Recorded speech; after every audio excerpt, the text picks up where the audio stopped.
दोस्तों नमस्कार।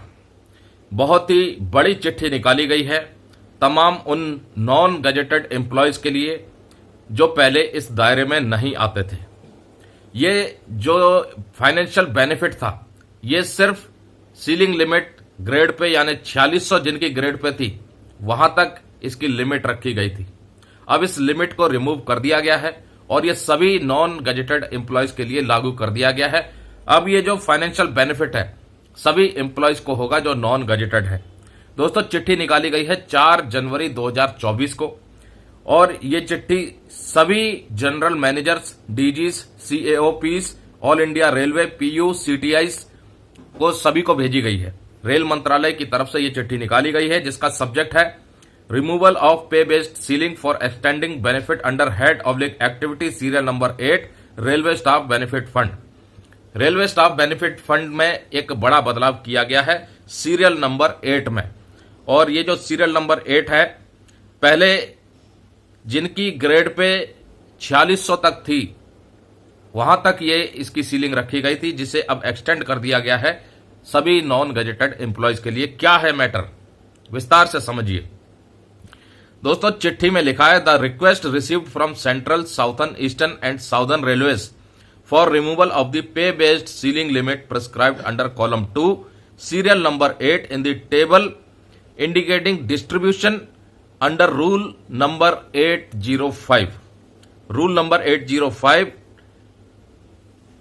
column number 2 serial number 8 जो टेबल का है उसमें जो पे बेस्ड सीलिंग लिमिट है उसको रिमूव करने की मांग काफी लंबे समय से चल रही थी सेंट्रल, साउथ ईस्टर्न और साउदर्न रेलवेज की तरफ से। उसके आगे लिखा है chapter 8 railway staff benefit fund of the Indian railway establishment code volume 1 1985 edition 3rd reprint edition 2008 that is relief of distress, sickness etcetera for railway staff in grade pay up to ₹4600 that is up to level 7 of pay matrix circulated wide boards letters seated under reference have been examined.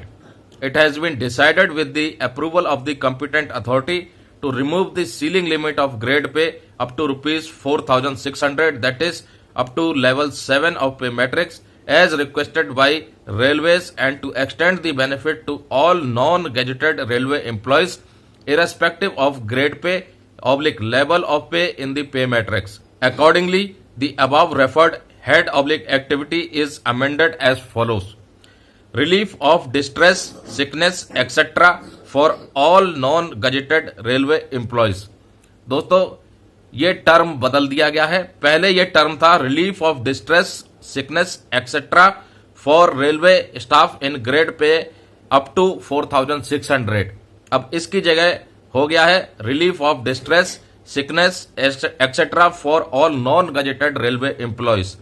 अब ये relief of distress, sickness ये सब मुद्दा है क्या, इसके बारे में भी आपको समझना बहुत जरूरी है।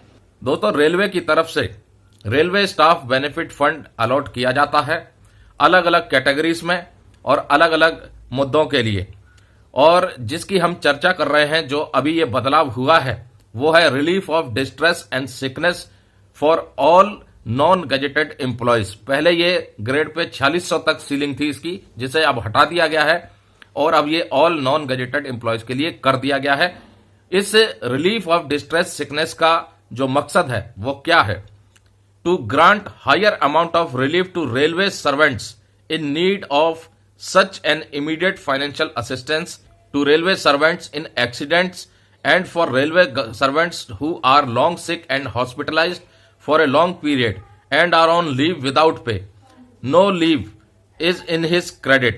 Funeral charges for death of railway servants be given at ₹10,000 in each case.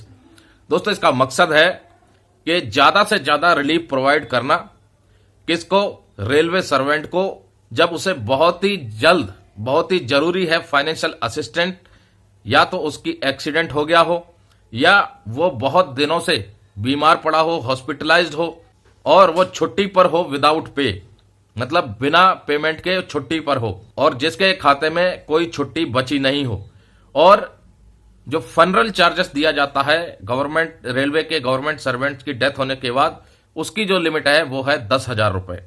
तो ये एक बेहतरीन एक्सटेंशन हुआ है बेनिफिट का। पहले ये जो बेनिफिट था एक पे लेवल तक सीमित था, जिसे अब हटा दिया गया है और सभी नॉन गजेटेड रेलवे एम्प्लॉयज के लिए ये लागू कर दिया गया है, जिसका लाभ रेलवे के तमाम एम्प्लॉयज को मिलेगा। तो दोस्तों, जानकारी अच्छी लगी हो तो लाइक कीजिए, शेयर कीजिए और कमेंट कीजिए। नमस्कार दोस्तों, जय हिंद, जय भारत।